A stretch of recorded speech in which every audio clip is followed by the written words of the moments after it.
Welcome to UND Sports Extra. I'm your host, Dan Hammer. Coming up on tonight's show, the North Dakota football team evens its record with a home win against Stony Brook and now turns the page for the start of the Big Sky Conference season.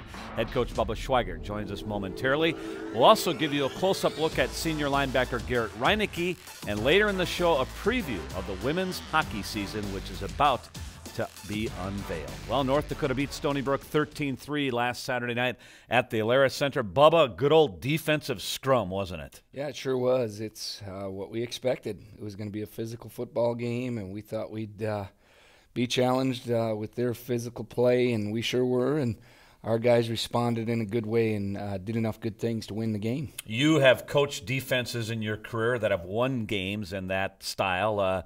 As a head coach, I know there were some fans even in the stands thinking, gosh, it's like a throwback game here. Bubba's teams winning games, just playing good, strong defense. Well, I thought Coach Schmidt and the guys put together a really good plan, and then obviously our guys played with a lot of heart and desire, and that's really what it comes down to. You know, you got to run to the football, you got to hang in there when you're put in bad spots. And, the guys had a belief they could go out and make stops and eventually, scored on defense and turn the game and then basically preserve the win throughout the fourth quarter. Did you think this is going to be the style of game of who's going to be more physical, who's going to run the ball, and who's going to stop the run?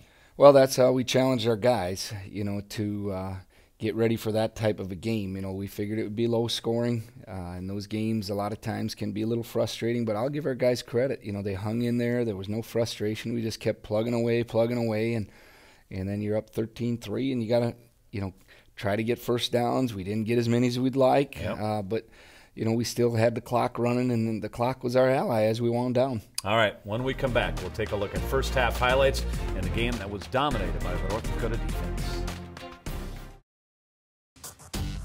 UND Sports Extra on Midco Sports Network is presented by the University of North Dakota.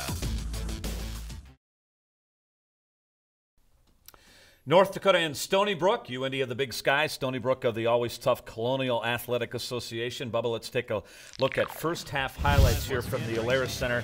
Tell us about the game plan that you and your coaching staff and Coach Schmidt drafted up with pressure against Stony Brook's run in this game. Well, we had to stop the run, and first down was a big down for us because we felt, if they had to throw the football, we could get after them, put pressure on their quarterback. And they showed us a little something different, a lot of sprint out, a lot of bootlegs that we hadn't really seen a whole lot of, but our guys adjusted, especially in the second half. We were able to adjust to that style of play. Mm-hmm. Brought a lot of pressure from the edge, didn't you, in this game? Yeah, when they start sprinting out and start bootlegging, you got to find a way, and our guys missed some opportunities, but also made a lot of those plays, and those guys were pretty good in space and just kind of kept plugging away and making good plays. Kyle Norberg gets his first collegiate start. You give him the football 27 times in this game. Yeah, wanted to run the football, and we were going to be challenged. They were big and physical up front, as we said, against UConn and their other two opponents. They didn't give up much, but we felt we had to try to run the football and establish some ball control in this game. How'd you think of Kyle's overall performance? Not only just running the football, pass protection, getting to the hole, finding the hole. Well, he's coming along pretty well. I think he'll run it up inside, and he'll bring a physical style to our attack, and he sure got after their free safety a couple times, and those guys don't want to tackle you after a while, but we got to get more creases for him and get him into the open field a little bit better. Stony Brook goes up 3-0. You have a quick answer. Your big play offensively tonight, 68 yards, Joel Moberg to Dev Furby. Yeah, great play by Joe. Threw a perfect ball, and Dev beats the corner one-on-one, and that's what you get when the safeties are going to trigger on the run. Stony Brook's final possession of the first half, they go to consecutive run plays. They get some things going with Marcus Coker here, but once they got to about inside your 35, your defense again slammed the door here. Yeah, real resilient, and just had a belief that we could stop them at that point, so give the credit to our guys. So you stop Coker on third down, and then on fourth down you force an incomplete pass. Your defense gets off the field, and you preserve a 6-3 lead at the half. You said Stony Brook gave you some new looks with their offense. How did you think you guys adjusted to that initially in the football game? Initially, we had some issues with it, you know, and that's the one thing we're going to get with an inexperienced football team. Every time we see something new, they have nothing to recall. They haven't played a lot of football in college, so we need to get them to the sideline, get them focused on what we're seeing, and try to get that information to them. But I thought we came around really well as we moved into the second quarter, and especially in the second half. And we'll take a look at those second half highlights next here on UND Sports Extra. UND Sports Extra on Midco Sports Network is presented by the University of North Dakota. North Dakota led Stony Brook 6-3 at the half. Bubba, let's take a look at second half highlights here. In the second half, your offense was challenged here in the second half. Didn't generate a lot. Yeah, they were tough to run the football against. We tried a reverse here early, and they stayed at home on that. And, we also had a receiver downfield, but they covered that. So we're just trying to get a big play to loosen them up a bit. Joe Mulberg sacked here, so the third quarter begins to some of other prior third quarters offensively for you anyway this season. And then Stony Brook goes to work. They drive from their own 43 to the 7. Will Ty was a tough guy to defend, the big tight end. Yeah, the transfer from Florida State, the big guy, and when he gets on the run, tough guy to bring down. And we just were not happy with the start of the second half 2 weeks in a row now. But here's the big lift. As Stony Brook got to the 7, talk about Alex Tillman's read and his pick 6 here. Yeah, very good play. That's what you're looking for. That's why you want to make them snap it again and again. You don't want to give up big plays for scores, so you get opportunities, and this is huge in the game, really turned the game. We just felt that first score of the second half was going to be big, and it turned out to be big. And if you have to do it on defense, that's the way you got to do it. Yeah, and you stop Stony Brook in a goal-to-goal situation. But Stony Brook has another answer here. They're driving again, and again your defense will be tested and seeing some stress thrown its way here. Yeah, it just didn't do as well on the bootlegs there early in the second half, and then we came up with some plays here and stripping the ball. So 2 weeks in a row our guys have been able to knock the ball loose, and that's needs to continue if we want to do well on defense. 8 fumbles recovered on the season. That's second in the FCS, but shortly after that, Joel Mulberg is picked off the taper, and Stony Brook goes back to work. Yeah, not real happy about the decision there. We're getting into a game where you got to take care of the ball, and field position is critical, and we make a mistake and give them a short field. So for the third consecutive series now, Stony Brook gets inside your 35, but again, you have an answer. 16 tackles for loss in this football game, Bubba. That's a fat number. Yeah, it sure is. And, I just didn't think we'd get that many with the style of offense they run, but our guys really responded when they got those opportunities to make those plays and put them in tough down and distance situations. Despite just generating 3 yards offense in the fourth quarter, you're going to close this game out because of your pressure defense. Kyle Woodsmall is going to come up with a sacker. You had a lot of different guys making plays defensively for you Saturday night. Yeah, and that's what it's going to be. We're going to play a lot of guys, and we want to be ready when they get out there. Hopefully we keep them fresh. And, this team, when you're up 2 scores, I think we can really get after them and pressure the quarterback, and that's really what happened in the fourth quarter. Being up 2 scores was huge. All your linebackers had a good game, including Dial Ito. I know you were hoping that he might have a improved game, and he certainly did, didn't he? Yeah, more active, but we're still going to challenge all our guys to play more consistently, and Dial's one of those guys. We just need him to be more consistent from the first quarter through the fourth. Well, that forced fumble was kind of an exclamation point for your defense to close out the game. 13-3, the final. Dev Ferguson catches his first career touchdown pass. Tillman, of course, comes up with the play of the game. But your linebacker play was outstanding, led by Taj Rich and Will Rattel, the tackling tandem. How about Taj Rich with 19 tackles? The two combined with 32 tackles on the night. Talk about their effort. Yeah, real busy night. And, if people are going to run the football, this defense is designed that our inside linebackers are going to make a lot of tackles. And great job by the guys. And, pursuing to the ball means you get a lot of tackles. And, their effort was really outstanding. 2 players who earned starting jobs in spring and then fall camp, and how would you say their progress with an increased load of responsibility has been this season? Well, it's been good. Will played a little bit more, I guess, than Taj in the past, but Taj really from spring to now has made a lot of progress. And as with everybody, we're going to keep looking at improvement, and they can still get a whole lot better, and that's what we're going to challenge them to do.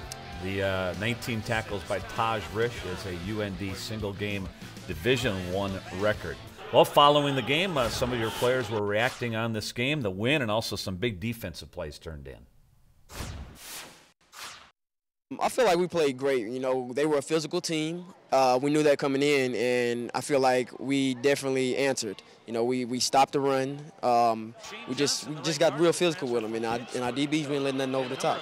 Was there a point in the second half, Taj, where the defense kind of said, okay, we've got to take this game on our shoulders here? It looks like that kind of game. Well, we felt like that throughout the whole game. We felt like we got to own our side. Don't worry about the offense. Don't worry about anything else. Just hold our own. Like the 3 points, we didn't even want to allow that. Like we want to just keep it at 0. Because if we keep it at 0, we win the game.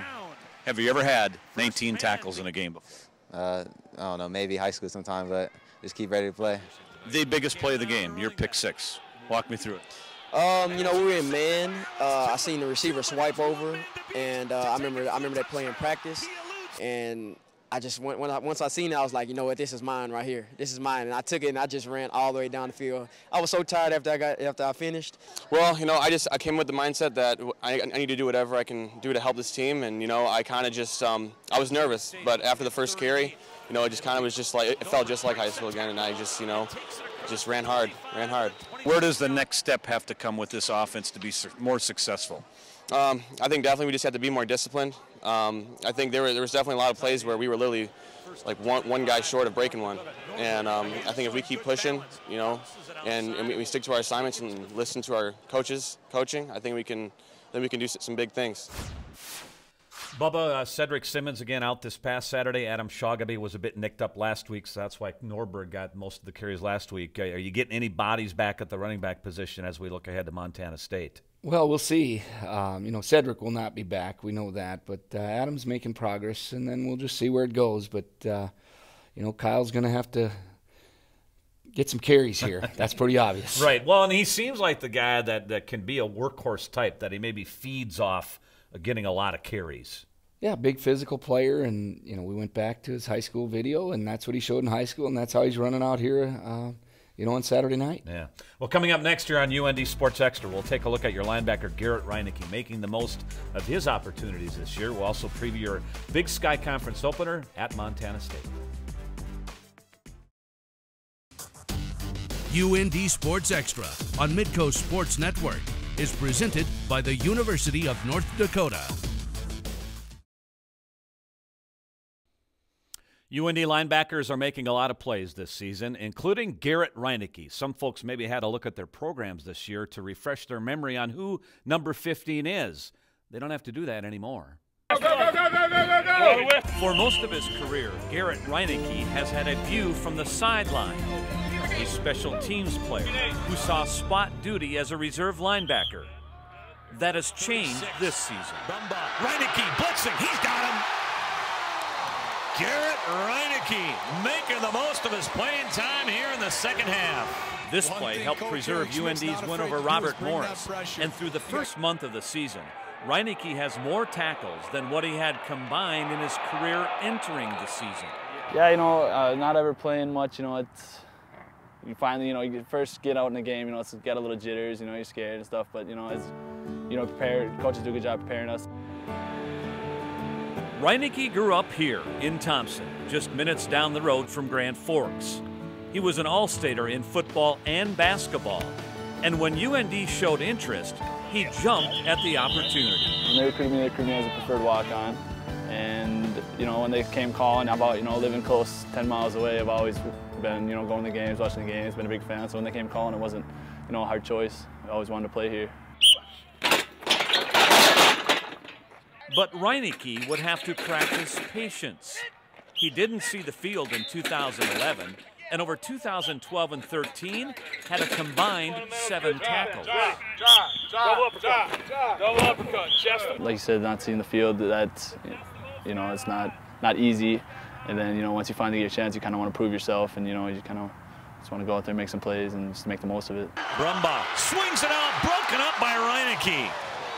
He's really taken ownership kind of with the position and kind of the whole position group, because he's one of the elder guys in the group that, you know, has been around for a while, and so he's really stepped into that role as a leader, and also kind of seeing a lot that's gone on in front of him. He's got experience through seeing it and being around football a lot more than some of these guys have, especially with all the position changes with the outside linebacker group. So he's got a pretty good understanding of what he's doing and what's asked of him. Reineke is short on words, almost shy about talking about his role. But unlike his previous 3 seasons, he's not short on playing time.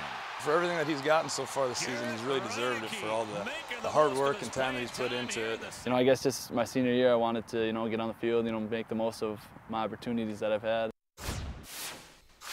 Well, Bubba, here we go. The opener, the Big Sky opener at Bozeman on Saturday against Montana State. The Bobcats have lost Darius McGee, their top-notch quarterback, but they still have some offensive threats, including Sean Johnson, who is the FCS National Offensive Player of the Week. What about the Bobcats? Well, they're very explosive, and they're going to spread you out, as many teams do in our league, and make you make one-on-one plays. But I'm very impressed with the quarterback play. He stepped in and making a lot of big plays, and obviously their tailback makes all kinds of plays in the return game and screen passes, whatever. They get him the football, and they'll be a handful for us. What are some of your points of emphasis from your viewpoint, your football team? Well, once again, we got to improve offensively and find a way to move the chains, and control the football. That's how you help your defense. And then defensively, just eliminate explosive plays. We really got to work hard and put together a good plan to make them drive the football and see if we can hold that score down a bit. That's a big challenge for us. What's it going to be like in this first year in the Big Sky preparing for these offenses? Because it is a different offensive league than what the Missouri Valley is.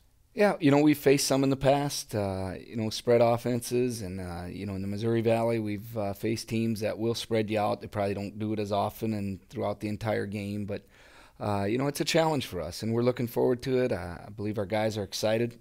And, we're going out there. It's their homecoming, and I hope we're excited. This is a great challenge and a great step for our program, and we look forward to it this weekend. All right, Bubba, thank you for your time. Good luck in Bozeman, and we'll recap the game next week here on UND Sports Extra. Yet to come on the show, we'll preview the women's hockey season and more as we roll on here on UND Sports Extra.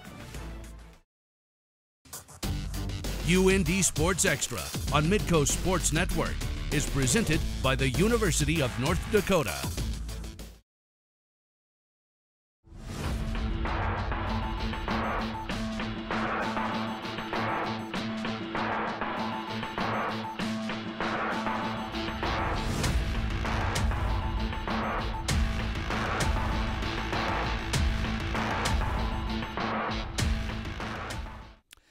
The Big Sky Conference volleyball race opens Thursday when North Dakota hosts Eastern Washington. No team has been busier in the non-conference part of the schedule than North Dakota. It has played 17 matches in 23 days, more matches in that time frame than any other program in the country. UND fresh off a 3-1 record at the Bulldog Invitational in Mississippi this past weekend. North Dakota swept Mississippi State of the SEC 3-0.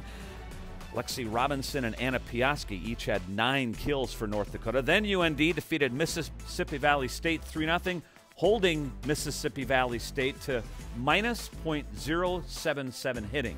Big-time defensive effort by North Dakota in that match. The lone loss for North Dakota over the weekend came to Pacific 3-1. UND, though, rebounded to sweep SIU Edwardsville 3-0. Anna Piaski had 11 kills. North Dakota had just 9 errors in that match. UND will host Eastern Washington Thursday in the Big Sky opener.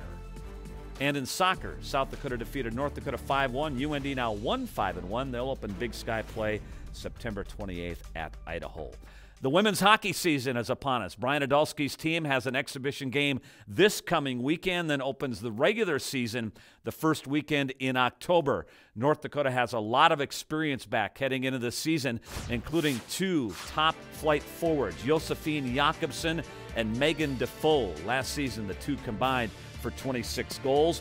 But the strength of the hockey team may be at the blue line. A couple of outstanding defensemen returning.